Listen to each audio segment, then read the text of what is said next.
Nice. And then we can put it down here. And we're just, I know. now is the, in the background like. He's like, can I eat him? Can I eat him? Welcome to Made with Love, a series where we explore how food, family, and traditions shape our identities. No matter what your culture is, a home-cooked meal is always the most simple and welcomed form of showing you care. On today's episode, Jacqueline Church will be making Fumiko's gyoza with her husband, Caleb Ho, all made with love. Hi, I'm Jackie Church, owner-operator of Boston Chinatown Tours. Hi, I'm Caleb. I'm Jackie's husband, and today I'm also her sous chef. And today we're going to make Fumiko's gyoza.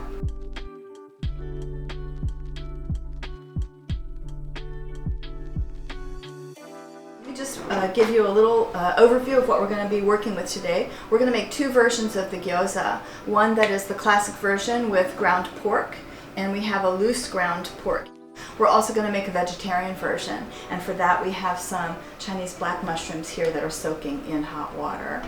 So we're going to work through chopping through some of the cabbage. I've salted it and chopped it roughly and pressed it. So we're going to compress this even some more and rinse it and chop it down.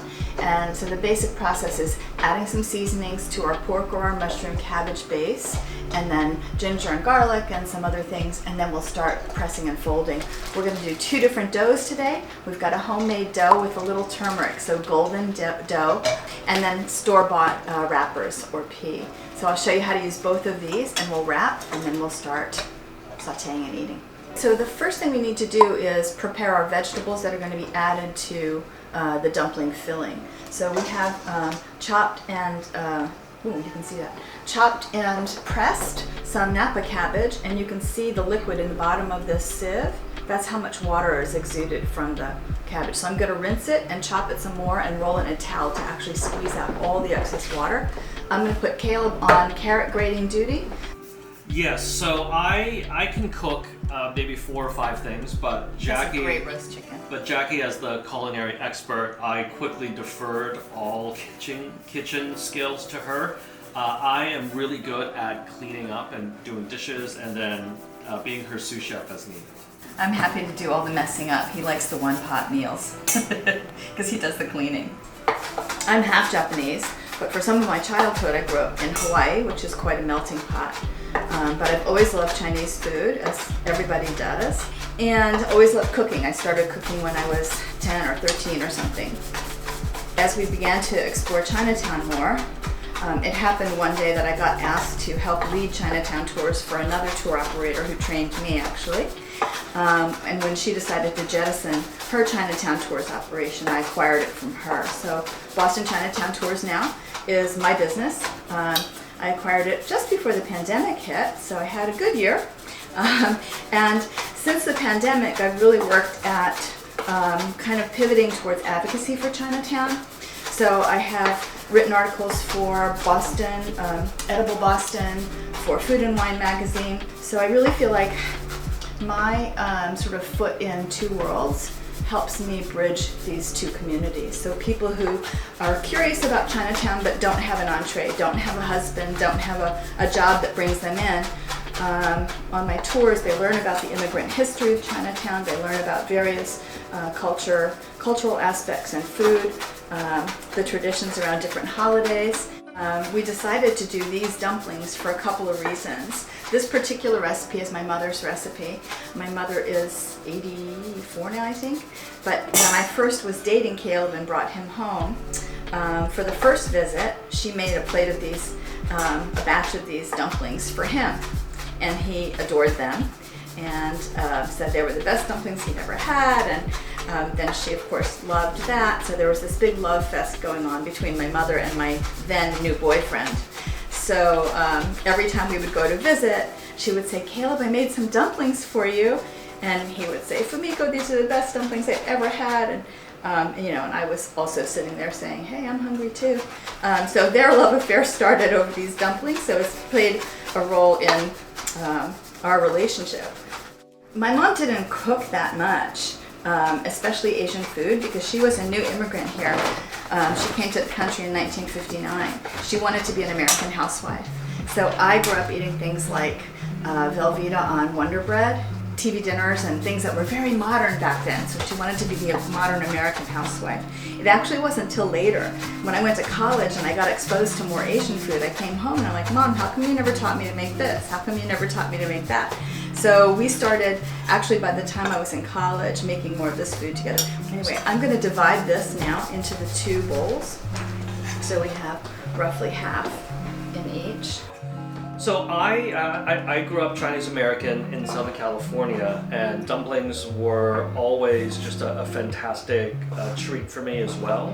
What I love about these dumplings is that it is really tied in the first time I met Jackie's mom, and so it always brings back wonderful memories of first visits or first several visits to Annapolis, Maryland, and Jackie's mother just taking such good care of me and making these amazing dumplings. And it was always just very comforting to always go to her home when we were dating before we were married, and there would always be this fresh plate of still hot, still searing hot dumplings that her mom made for me specifically. So that was always just like really, you can't have a more perfect welcome than a plate of homemade dumplings from at the time your girlfriend's mom. Something that people who are not Asian don't know maybe is that a lot of Asian families, we don't express love through words.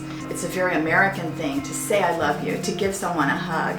In a lot of Asian families, those words are not expressed, and a lot of times hugs aren't given. But the way that they express love is with a perfect orange that they've peeled and sectioned for you, or a perfect piece of seasonal fruit, whatever it might be, or a perfect plate of dumplings. So it's really the way that we are taught to express love. Yeah, so my father was a physician, and he was on call a lot when I was growing up, and so I would often not see him, but when I would wake up in the morning, I would know he was there because he would always peel a fresh orange or an apple and have it ready at the counter, and I didn't realize so much later that meant the world to me. That was his way of saying I love you and I'm here with you. So I was a little nervous when I first met Kayla's parents because I wasn't sure if they would be happy that he was falling in love with someone who was Japanese. And it turned out they were really great. They were really wonderful. Yes.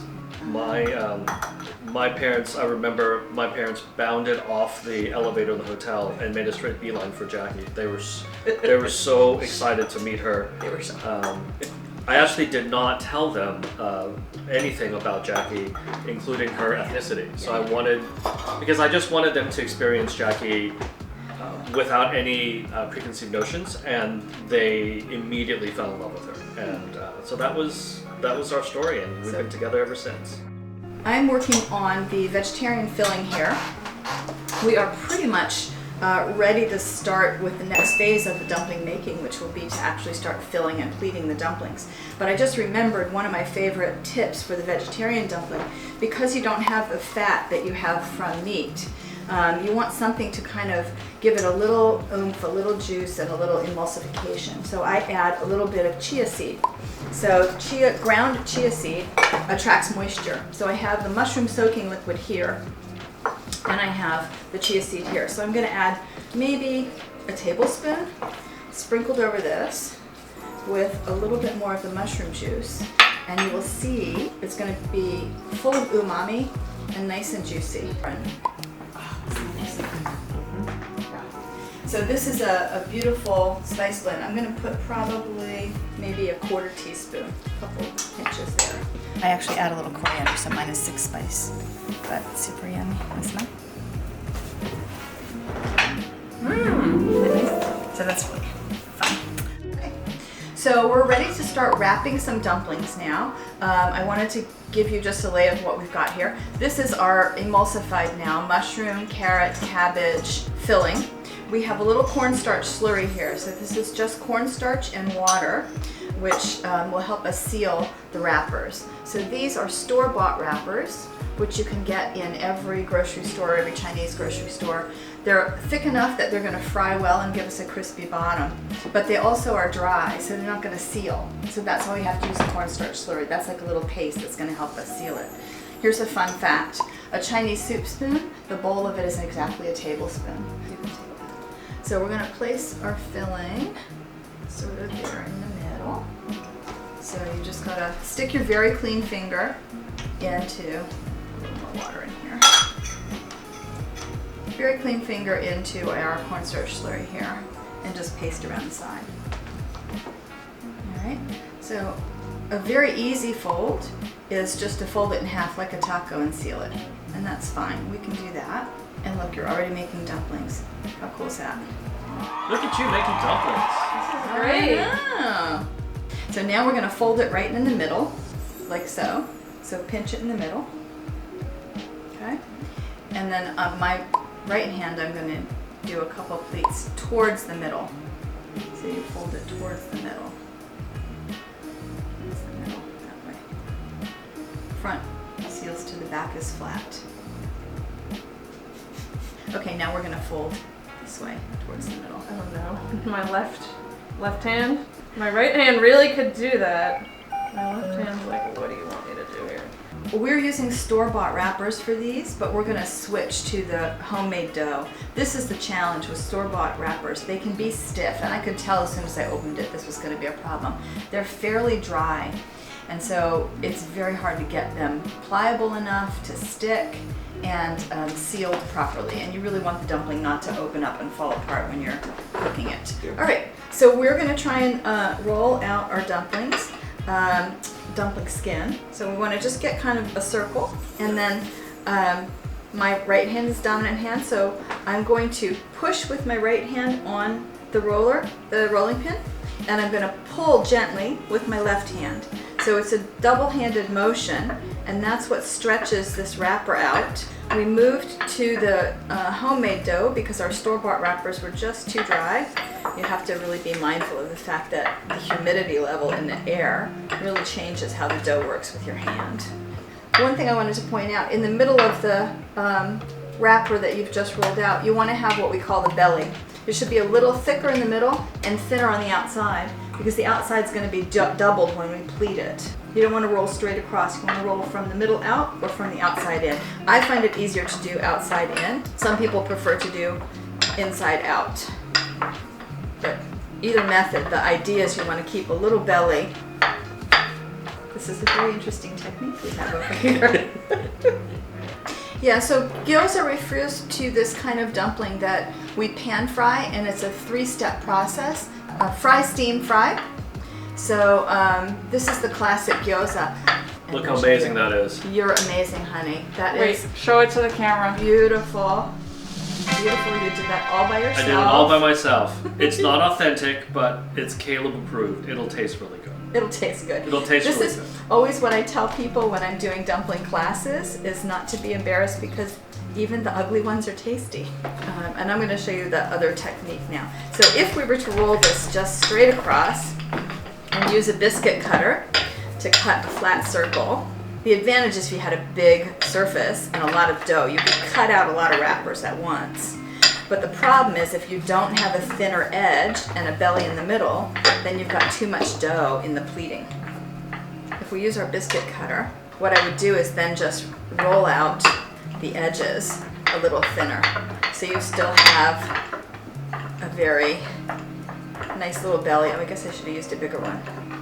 But anyway, the concept is still you have that belly in the middle and you have the thin edge on the outside. For the longest time, I was convinced this is the kind of food I like, and I wasn't willing to try a lot of different things.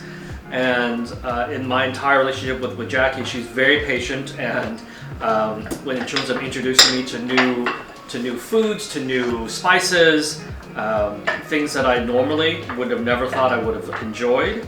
And by and large, I've really enjoyed kind of discovering the world through cooking and through Jackie's cooking.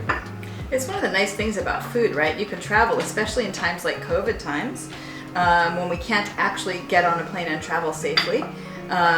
We can explore a new culture. Like last night I did that Persian class. So we had people in Chicago and Cambridge and in Boston all cooking together, and we enjoyed a really nice, festive, delicious Persian meal at the end. For us, it's a way to explore something new together. And so it becomes an experience beyond just the food. And so it's something that we both enjoy a lot. When I was single and dating, if it was a restaurant date and I said to the guy, okay, you get this and I'll get that so we can each try 2 different things. If they said no, I was like, okay. To me, it shows a lack of generosity of spirit. And like, if you don't want to try new things and you don't want to share things you're trying, that's just not the person for me. I have a hard time imagining living somewhere else because I'm so connected to the culture and the food here now. The ability to just pick up perfect potat or dantat right across the street, or the ability to get really gorgeous sume. So I don't ever want to be too far from a Chinatown, but, well, for me, right, I grew up for part of my childhood in Hawaii. So there was a lot more Japanese people there than here. And so it was very odd for me not to have Japanese around. When I first moved here, it was very hard to imagine that it was as diverse as it's now become. For me, it's interesting too because, again, you know, like I was saying about being Japanese in Chinatown, I did not expect or feel entitled to being accepted by Chinatown. But I've been really, really pleased that some of the older folks in Chinatown have watched me do my tours, and I call it the gong gong walk, when grandpas have hands behind the back and they're just kind of walking by and listening, and would listen to what I was doing and saying and explaining to these diverse groups that I would bring into Chinatown, and I would just get a little nod and a little smile, and to me that was huge. Yeah, so the name Fan Chinatown. Fan is a lucky shape in Chinese culture. So the ginkgo leaves are a lucky shape. The fan shape is a lucky shape. And so fan is partly referring to that. It's also an acronym for feeding and nurturing. So I love to feed people, but I also want to support the restaurants and seniors who are food insecure. So fan, friends and neighbors, feeding and nurturing, or the Cantonese sik fan, which means let's eat. I really wish that I had been taught Japanese as I was growing up, but when I was growing up, it was a different time. And in the US, everybody believed that the goal was to become American, which of course the subtext of that is white. So the advice to new parents, especially in mixed marriages, was you don't give your kids ethnic names, don't speak the language of your home country, and teach them to speak English. So hence Jacqueline and Church speaks only English. In terms of what I would like to leave to the next generation, it makes me so old to think about this, but I would hope that in all of my classes and all of my tours and so forth, what I enjoy is when people tell me that they have developed a respect and appreciation for Chinese culture, and a feeling of, I learned something that I didn't know, and this immigrant history is so rich, we have to preserve Chinatown. That's what I would hope to impart to others. So we've got our beautiful dumplings ready to go. We're going to use the steam fry method, so it's 3 steps. We're going to get the pan nice and hot, about medium high. Put a little bit of oil in there. I put a few drops of sesame oil too because it gives it a really nice nutty flavor. We'll get the nice golden crispy bottoms, and then we'll put some hot water in the pan, slap the lid on so they steam through, and then the last phase, we'll take the lid off and re-crisp the bottoms. So I'm going to put a nice big batch in. This is why we fold it the way we do, so we get a flat bottom. So a little bit more. We have our beautiful crispy bottom. Isn't that nice? Love it. We're gonna put some hot water in the pan, but we're gonna put that in. That's gonna cook until that water is almost completely evaporated. It's nice to have a lid you can see through. And then once that water has evaporated, we'll take the lid off. All right, so now, are we ready? We're gonna put the plate over the pan. And you have to be careful if you're doing this at home, because if there's any loose hot oil in there, you don't want it splashing on you. So you might, if you're concerned about that, put a towel over it, but I've pretty much dried the pan, so we don't need to. So now we just flip it. And you have your beautiful dumplings. Caleb, your heart. This is my favorite part. I wait all day for this part right here.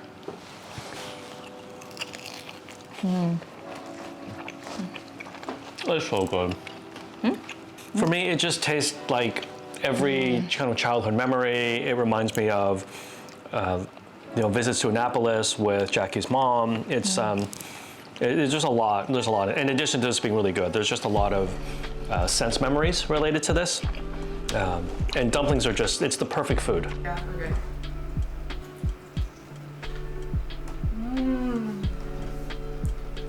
Oh yeah. Right?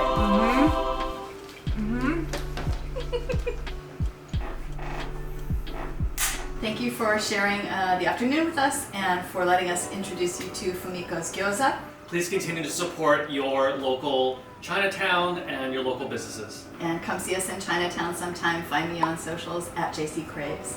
Thanks. Goodbye! Bye.